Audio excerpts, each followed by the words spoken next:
നമസ്തേ.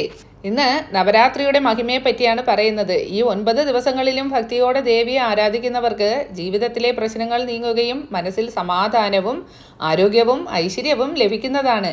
1-ാം ദിവസം ശൈലപുത്രി, അതായത് പർവ്വതത്തിൻ്റെ പുത്രി, സ്ഥിരതയും ശക്തിയും പ്രതിനിധീകരിക്കുന്നു.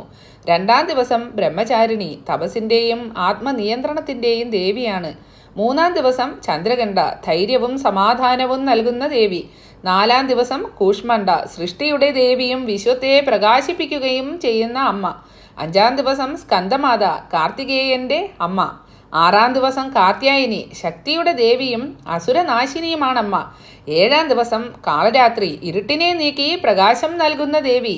8-ാം ദിവസം മഹാഗൗരി, പരിശുദ്ധിയും കരുണയും നൽകുന്ന അമ്മ. 9-ാം ദിവസം സിദ്ധിദാത്രി, ജ്ഞാനവും ശക്തിയും അനുഗ്രഹിക്കുന്ന അമ്മ. എല്ലാവരും ഈ ദിനങ്ങളിൽ ഭക്തിയോടെ അമ്മയെ പ്രാർത്ഥിച്ചോളൂ. എല്ലാവർക്കും നവരാത്രി ആശംസകൾ നേരുന്നു.